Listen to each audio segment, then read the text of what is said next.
González, estoy en el Instituto Tecnológico de Minatitlán. El video es de la materia de tecnología de los materiales.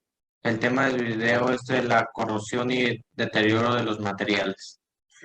Bueno, la corrosión se define como el deterioro de un material a consecuencia de un ataque electroquímico por su entorno. De manera más general, puede entenderse como la tendencia general que tienen los materiales a buscar su forma de mayor estabilidad o de menor energía interna, siempre que la corrosión esté originada por una reacción electroquímica, oxidación, la que la velocidad a la que tiene lugar dependerá en alguna medida de la temperatura, de la salinidad, del flujo con contacto con el metal y de las propiedades de los metales en cuestión. Otros materiales no metálicos también sufren corrosión mediante otros mecanismos. El proceso de corrosión es natural y espontáneo.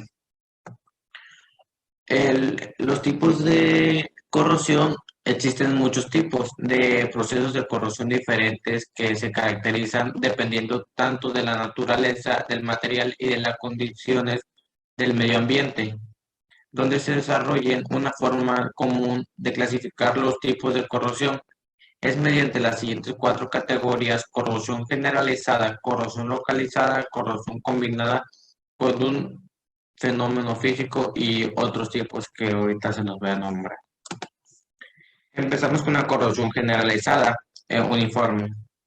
La corrosión generalizada, también nombrada como corrosión uniforme, ocurre sobre todas las superficies del material de forma homogénea, determinándolo completamente. Ese tipo de corrosión es la mayor pérdida de material provocada, pero es relevantemente fácil de predecir y controlar, por lo que un accidente producido por este es de rara ocurrencia.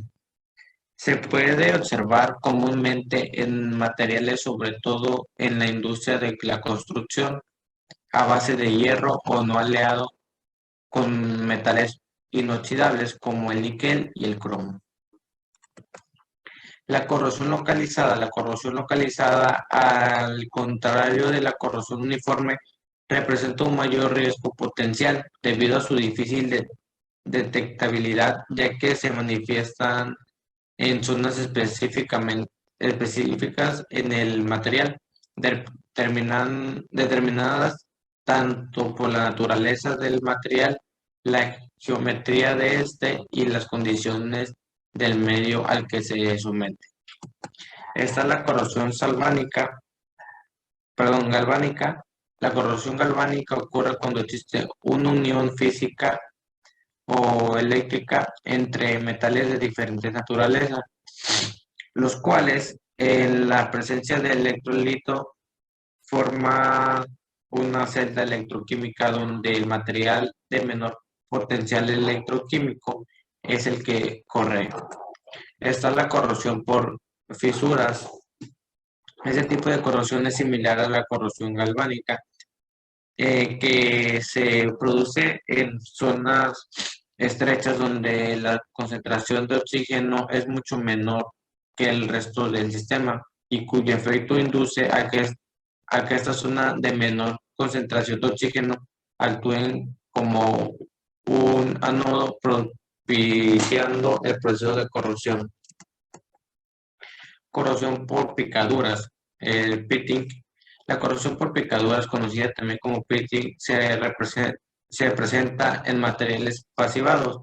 Debido a las características geométricas del sistema, existe una acumulación de agentes oxidantes y un incremento de pH del medio, lo que proporciona el deterioro de la capa pasiva, permitiendo que la corrosión se desarrolle en estas zonas puntuales.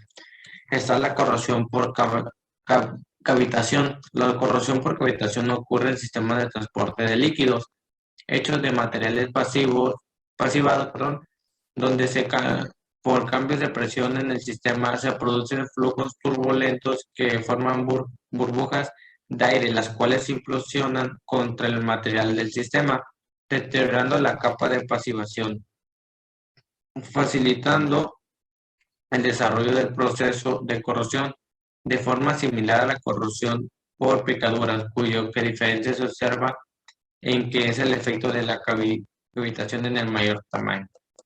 Esta la corrosión microbiológica, en realidad no es un tipo de corrosión en sí, sino que más bien es un fenómeno que facilita el desarrollo de otros procesos de corrosión.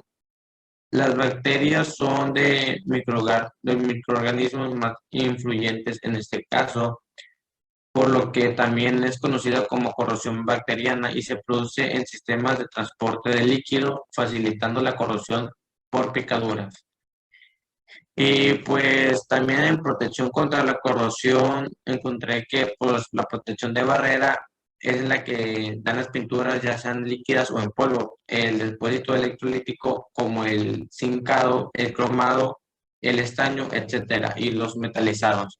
También la protección de sacrificio o catódica. Y eso sería todo de mi parte. Gracias.